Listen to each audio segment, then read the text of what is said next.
Hello, America. I'm FinchemRapacki, and this is Arizona Today. It was November 7th or 8th of 2020. I received a phone call from my guest. He was in the legislature, the Arizona legislature, as a senior member of the House of Representatives. Today, he's a senator in Arizona. And he said, Dr. Lyle, I think we need to do a joint legislative hearing on election fraud. And at that time, I had coordinated 4 or 5 joint legislative hearings. And so he felt comfortable that I had the confidence, his confidence, but also the knowledge to go ahead and put together senators and representatives and bring them together for an all-day hearing, 10 hours, I believe it was, where Mayor Giuliani and members of the White House came to Phoenix to explore election fraud. This senator, he was a representative then, chaired that committee.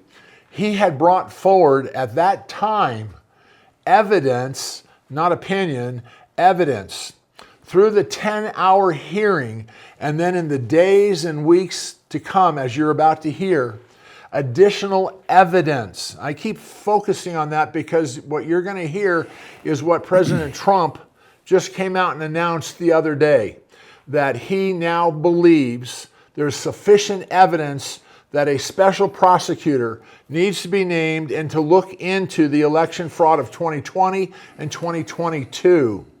This gentleman led the nation putting together that evidence. So today on the show, what I'd like to do is we're going to go back and recap a few things. We're not going to cover it all because it's pretty extensive, but we're going to recap what happened in 2020 that we learned that brought forward the words fraud in the election, that it was not a legal election. There was lots and lots of not just error, but absolute fraud. So my guest is Senator Mark Finchem. He's a state senator here in Arizona, but this is the gentleman that led the joint legislative hearing in 2020 to uncover election fraud in Arizona.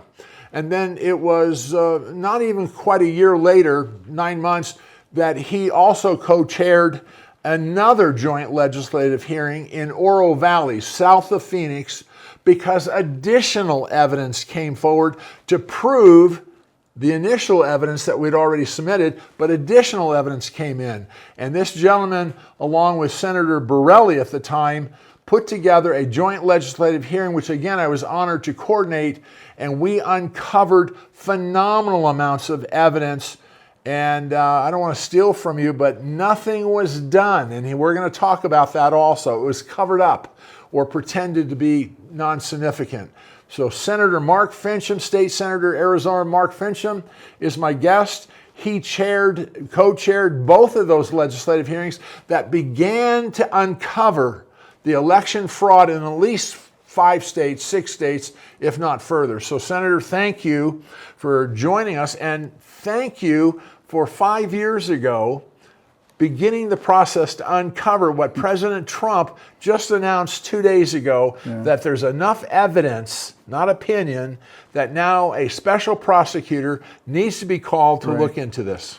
So just to revisit that, the technical term is election tampering, because fraud is a specific crime. Election tampering covers a much wider range of things that have been done. Election interference, which technically isn't fraud, but we knew at the time. I was the chairman of the Federalism Committee, which, quite frankly, was the only real committee that was viable to call for an ad hoc committee hearing. The Speaker of the House at the time, now the completely disgraced Rusty Bowers, did everything he could to prevent that hearing from happening. And I think it's poignant that this was at the time of COVID. They said, well, we can only have 10 people in a hearing room at the legislature. Okay. And they said, well, who do you want to testify? What are they going to say? What's the agenda? All these things. kept throwing up all kinds of roadblocks. And eventually I said, you know what, why don't you just keep your meeting room? We're going to go to the public because they're the ones that elected me, not you. And as a result, we had the hearing at the Hyatt Regency downtown, 160 people. It was 10 and a half hours.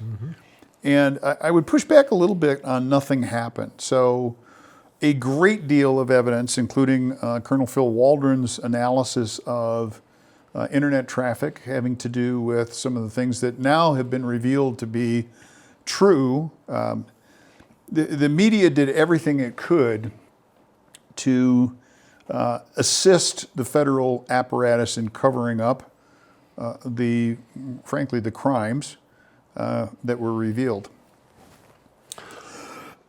Well, besides the media, let me go further. You're going to have to cut that out. We will, but let me go further. You spent time, considerable time, bringing forward to the Attorney General of Arizona at that time, right, as well as the Speaker of the House, the President of the Senate, and ladies and gentlemen, the majority leaders, all sorts of people. I delivered to each one of those individuals a packet of information that revealed election tampering, and Mark Brnovich, for his part, said there was nothing there. The Speaker of the House didn't even bother to open the package. Yet 14 days later, the Arizona Senate issued subpoenas to the Maricopa County Board of Supervisors, all of them. And of course they said, well, we're going to be cooperative and all that. The second the subpoenas arrived, they lawyered up. And there are a number of things that happened that are still to this day somewhat mysterious. For example, allegedly ballots taken to a chicken farm that suddenly goes up in smoke. Never mind that more than smoke, but yeah. Never mind that Clint Hickman is an egg farmer. That's kind of an interesting happenstance.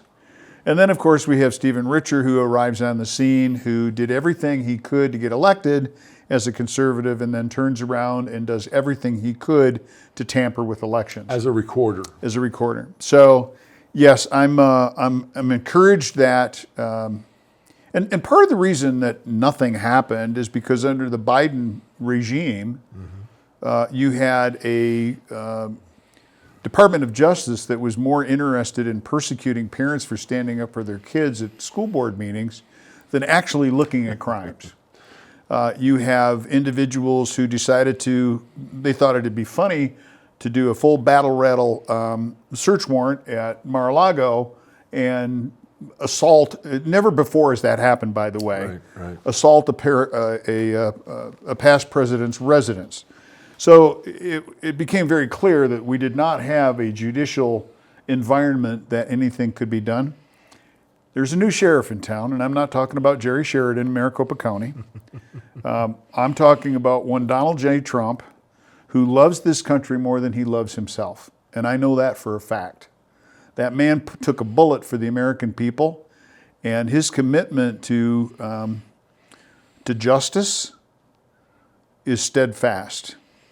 If nothing else, that round that nearly pierced his skull, I think steeled his resolve to get to the bottom of what happened, not just in 2020, but also in 2022. Now, the appointment of a special prosecutor means that I believe we can anticipate a federal grand jury, which quite frankly I think has been a long time coming, but it's something that is necessary. Because this thing has been tried over and over and over again in the court of public opinion, but not a court of law. We had courts all across the country that chose not to get involved in perhaps one of the largest accusations of fraud in American history, certainly a racketeering case, and I don't throw that word around lightly. But when you have secretaries of state, you have governors, you have county officials, all focused on trying to cover up and destroy evidence having to do with an election, that is a broad-based, there's no conspiracy there. That is a broad-based operation.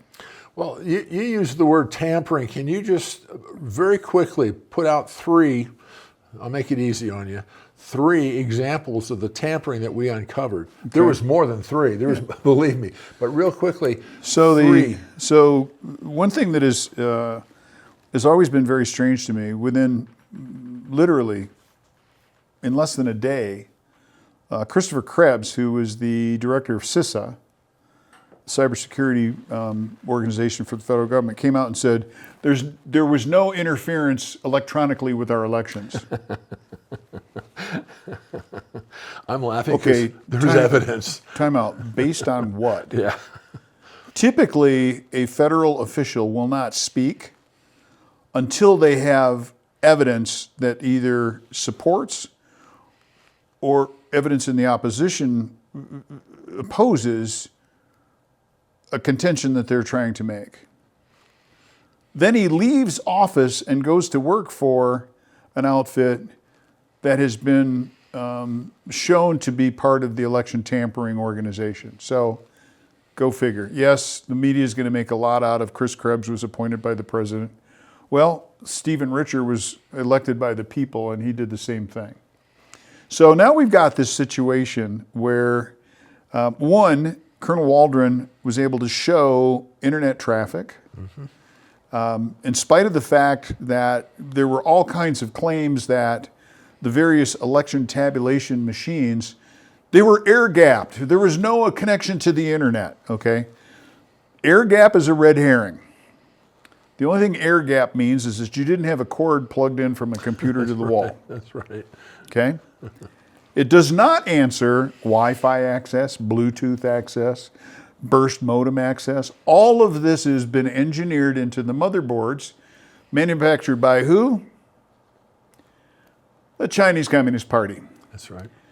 All of our computer systems that manage elections trace back to the CCP. That's right. Some would say that's an act of war.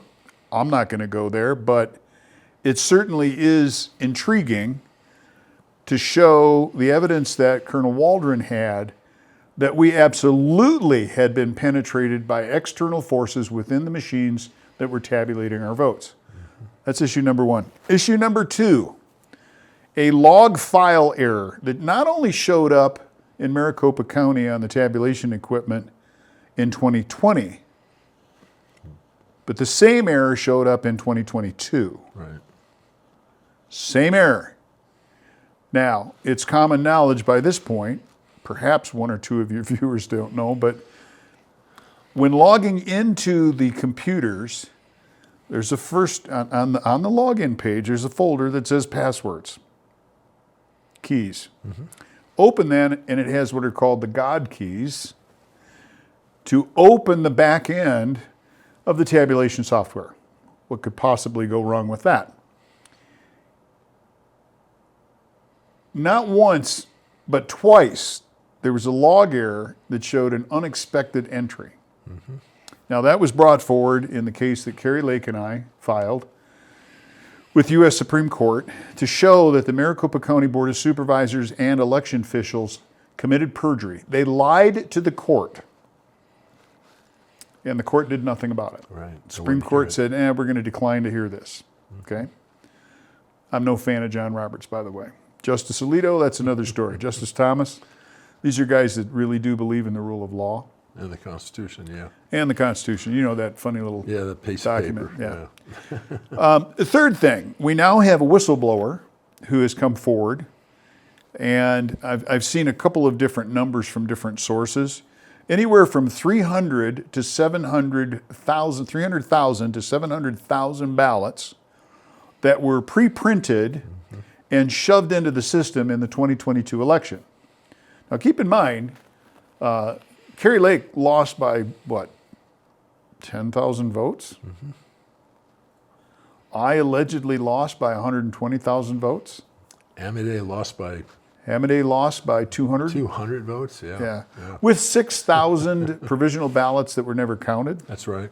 because the Arizona Supreme Court failed in its duty. Still haven't been counted. And then, of course, we've got Kimberly Yee, who won by 350,000 votes, and Tom Horn, the superintendent of public instruction, who won by a landslide. So what that points to is down-ticket ballot count. They didn't mess with the offices that didn't count. Right. What they did do is mess with the offices that did. Governor, Secretary of State, and Attorney General. Now, I think that the fact that President Trump has decided to appoint a special prosecutor to look at the 2020 election, I think that they're going to find a trail of deceit and tampering, that even though records have been destroyed, even though records are coming up missing, there's one thing to remember. You can delete something off of a computer, but it never actually goes away. Uh-oh. And we learned that doing all the evidence, yeah. So we have also now come to understand that when General McInerney was talking about an assault on a place in Germany called Seidel, everybody made him out to be a lunatic. Not so much now, Well, because now they'll have the opportunity to examine the hard drive from that facility. They'll have the opportunity to examine real internet traffic and get to the bottom of what the media did everything it could to cover up, calling people like myself an election denier. By the way, that showed up the day, that term showed up the day of the legislative hearing. Oh, I didn't remember that. In Arizona. Oh, I'll be darned. And within the next several hours, Yeah. you have nitwit Nancy Pelosi come out and make the claim, well, these audits, they undermine the confidence of the people in elections. Yeah. Newsflash, Nancy. No, audits are there to do one of two things. Either prove that something happened or prove that it didn't. That's right. So when you have this scrambling of items that just don't seem to connect, that is what you have. Quite frankly, I think it's a sign of schizophrenia, political schizophrenia. Yeah. Because you've been caught, and now you have to have a cover story. January 6th. There's a lot to the J6 riot. I think now people have pretty much excused the idea that it was an insurrection. 500 people with a ladder can hardly take over the federal government. Well, to your point about the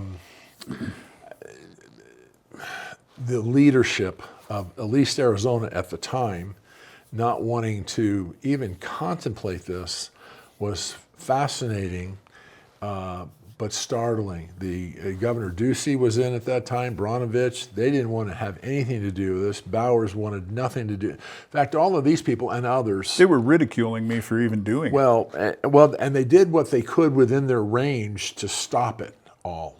And ladies and gentlemen, there was a lot of pressure. I mean, believe what you want, but I'm going to tell you on the front line there, a governor, an attorney general, speaker of the House, others in the legislature and otherwise, putting pressure, they really can exert a lot of pressure, believe me. Well, they can starve you of resources. I mean, when the Senate decided to do the audit, Yeah. which, by the way, the media came to the wrong conclusion that, there was nothing there. Okay, stop a second. The moment those trucks arrived Yes. at the building and unloaded boxes of ballots where the security tape had been tampered Well, with, they'd already been opened. that should have been the end of the audit. Right there, you now have an irredeemably compromised election because you can't prove a damn thing. Yeah. Then you go on to talk to some of the folks, and by the way, the people that were on the floor analyzing the ballots and Yes. going through that whole thing, Democrats, Independents, Republicans, it Yes. was a mix. Yes. Okay, so this was not some Republican witch hunt, No. as the media made it out to be. But then Governor Ducey starved the Senate of any security resources in the form of DPS. That's right. In fact, Phoenix PD refused to assist with on-site security, even though this is perhaps one of the seminal moments in the United States election history. They wanted nothing to do with it. form your own conclusion about that. But even people that were part of the audit, I mean, I'm talking about the people that were handling the ballots, over time recognized through tactile definition a difference in paper. Okay, so time out a second. There's a specific paper that was used by Maricopa County to print ballots. I think it's called vote secure paper. It's got a coating on it. It feels different than some of the paper that came through the system. Yeah. That would lead one to believe that something appeared in the system that didn't belong. Now, granted, this is an anecdotal. That's right. But anybody who is part of, you just start asking the folks who are part of that. Yeah. By the way, the grand jury may be asking you to testify, so it's better to be a witness than a suspect. No, you're pointing out real quickly here today, example after example. We could go on for. Oh, I got plenty in my bag. I was going to say we could go on for a whole hour, just example after example. Don't have to explain it, just example after example. And I remember when the Attorney General said there was nothing here, plus it had been tampered with coming to me. So when we did Oro Valley. Oh, the gal in his office that was in charge of that went absolutely berserk. In fact, she was ready to resign because she had turned over evidence. That's right. And he goes on and makes a damn fool of himself on national media, saying there was nothing there. There was nothing there, and also what did come out of the committee had been tampered with. It did not follow the chain of custody. So when we did Oro Valley, if you remember, I changed exactly who touched what. The chairman couldn't even touch the evidence once the testimony was given, as you'll remember. The person giving the testimony to the joint legislative hearing would sit at a table.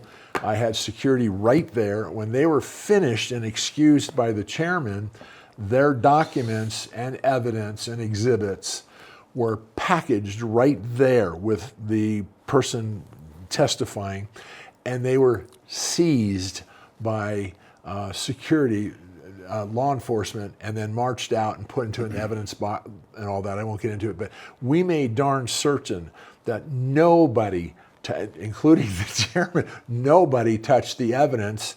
It was to protect chain of custody. It was a strong chain of custody, which I got a kick out of because a couple of days later, you remember the chief of staff tried to say, well, there's a problem with the collection of evidence, to which point your colleague, Senator Borelli, really came down on them, and we reviewed by video, by the way, also, the whole chain of custody. So that argument had to go away. And I'll remember, and I should produce this, a letter from Bronovich before he left office saying that there was sufficient evidence to do something. Nothing was done. But at least we got a concession out of that, you remember. But what you went through... It was, unfortunately, the damage was already done. The damage was terribly done. But what you went through those first 2 years, the mocking and the ridicule was really tremendous. Ladies and gentlemen, it's not like you're on high school playground or grade school and somebody's calling you a jerk or something like that. That would have been easy. The mocking and the ridicule and the obstacles placed before anyone connected to this was horrendous, to be honest with you. As my good friend Steve Bannon would say, we had the receipts. That's right. We were just waiting for the right judicial environment, the right conditions to be able to bring this. Now, this is going to sound like a bold statement, but there is no statute of limitations on treason. That's correct. Treason is a Article 10 military tribunal trial. And I believe even the Supreme Court has said, we want none of a civil trial for treason.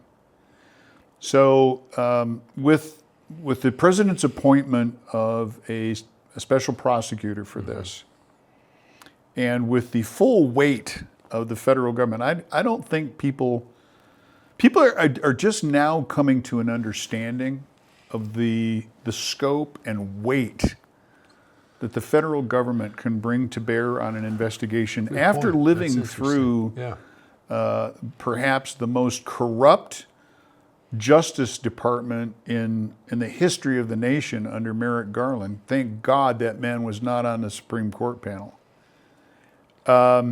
We now know that if those forces, if that same force majeure is brought to bear against the things that Molly Ball, by the way, writer for Time magazine, and that's one thing that's interesting to me. The left always has to brag about what they got away with.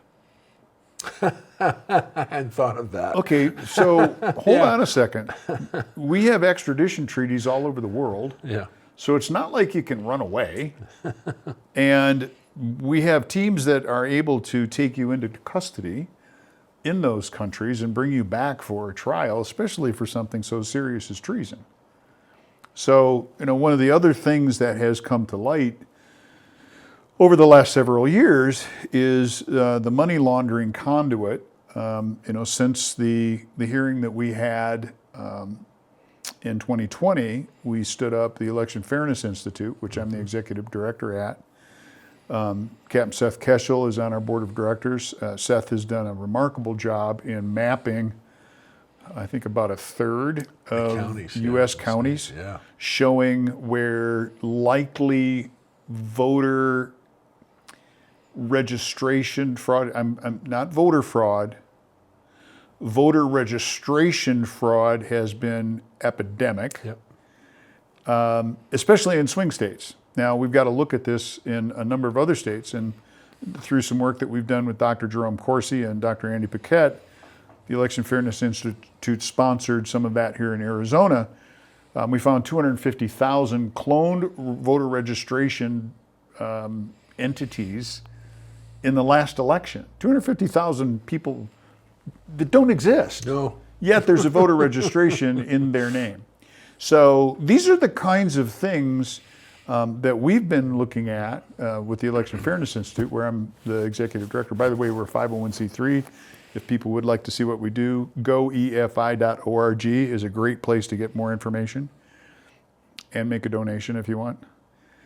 But we came across a money laundering operation that now pencils out at over $1.6 trillion. This is money coming in from foreign governments to influence American elections. Yeah. We've got the proof. We know how they do it. They do it through real estate transactions and title insurance, and they try to fly below the radar. And if it were not so, I don't remember if it was BMO Harris or if it was TD Bank, paid $1 billion fine to the United States government for what? Money laundering. Money laundering. Mm-hmm. Then we've got Wells Fargo that has paid a significant fine for laundering CCP money. That's just the beginning. And so we have turned that information over to the Trump administration. We continue to labor away at identifying some of these transactions that are in the hundreds of millions of dollars per transaction. This is not cartel money, okay? Yeah, the drug cartels might be doing some of this to try and legitimize some of their money. This is international influence in our elections. Chinese. And it's not just Chinese, it's BRICS nations that want to take down. It's any nation that would like to cause instability in the United States. I can think of at least a half dozen off the top of my head. Iran, Russia, I maybe. But to your point, back in 2020, nobody wanted to believe it. Nobody wanted to believe it, and we uncovered that China was very much involved. Mm-hmm. And very much. Quite frankly, Representative Paul Gosar, to his credit, Representative Gosar and Congressman Biggs, Andy Biggs, were at the hearing. You're right. And they got a dose of what being responsive to the people looks like. Yeah. And both of them observed. Then on January 5th, because I could not get any support from the House of Representatives, I flew myself to Washington, D.C. to hand deliver a packet of information so that when the Representatives Gosar and Biggs took to the floor, January 6th, every election cycle for president, that's the day where the congressional delegation officially passes off the electors to the presiding officer of the Senate and the Speaker of the House to say, these are, Arizona presents its electors to be counted, and they are to go to fill in the blank. Except, on the way to the 6th, and Ivan Ranklin has done just a fabulous job of mapping this out, what led up to January 6th. They had to have a diversion of some kind to interfere with that count. That's right. Because over 128 congressmen, I think actually the number got to 178, 178 congressmen from various states were going to tell the Speaker of the House and the presiding officer of the Senate, Mike Pence, we have a problem with the election in our state, and we recommend a constitutional remedy. That's correct. Return the electors back to the state legislature for ratification. Which is allowed under the Constitution. It's a constitutional remedy. That's so correct. Mike Pence lied to the American people when he said there was nothing I could do. That's right. He lied. Yep. All right? I'm not going to mince any words. He lied. That's right. And in doing so, many would argue participated in a soft coup against a sitting president of the United States. Now, that's a bold claim, but I think that the special prosecutor, once all of the evidence is considered, will probably have a very significant report. And I know the president is very careful about who he puts in those kinds of positions. And I am looking forward to the grand jury. I am looking forward to what the prosecutor, how that he navigates those waters, and what his final work product will be. And to your point, what we've uncovered and been verified is the number of fake ballots that impacted even Kerry Lake and you. So Right. let's leave 2020 alone for just a minute. The evidence is overwhelming that that was a stolen election, sabotage, whatever word you want. Let's go to Tampered with. Tampered, okay. 2022, you're running for Arizona Secretary of State. Kerry Lake's running for governor of Arizona. And the same thing, the ballots were just messed up. Huge, false ballots. Well, and you have machines that suddenly didn't work They didn't on work. tabulation. That's right. And if you compare where those machines were, it just happens to be a heat map for where Republicans vote on day of elections. Just a coincidence. Then you have a whistleblower who steps forward from within Runback to say, yeah, they printed 300,000 ballots for Adrian Fontes that would go to Katie Hobbs and shove those into the system. Well, what they didn't mention is at the same time, Adrian Fontes was running against me for Secretary of State. Yeah. So that'll be an interesting input into the overall investigation. And I think that this has to do, the president's got a very strong commitment to election integrity because we're a constitutional republic. Yeah, amen. And there are people, I can tell you with absolute confidence, there are people in office right now who were not elected. They were selected. That's right. That's right. And my good friend Tina Peters sits in jail because she had the temerity to protect records that she was supposed to protect under federal law. That's right. 52 CFR 20701. I remember Tina being on my show. You were on with her at one part, and then Tina came back on alone with me. And one of the things that struck me was not only her Dedication? Well, I was going to say that allegiance to the law, to the Constitution, to we the people. You know, we the people have a right to elect somebody, whether we agree with who got elected or not, but we have the right. And I was struck by her humility, actually, Mark. You know, you do this a lot. You do the same thing. You meet a lot of people, and after She's a humble woman. Yeah, after maybe 1,000 or 2,000 people, you get to be a pretty good judge of what they're like and all that. And she and I were talking, and she was answering my questions. But I was watching her, and just the humility. And then when the camera went off and we had a chance to talk some more, She didn't change. her tone didn't change. Nothing changed. She was concerned about the future of Colorado. She was concerned about the future of people. What does this mean if we lose our elections? Well, she is one who's has seen what happened in Colorado when elections were tampered with in the past. That's why the regime that is in charge in Colorado now, there were questions to whether it's a legitimate regime. Now, add to that, she was protecting records that she predicted Jenna Griswold would destroy.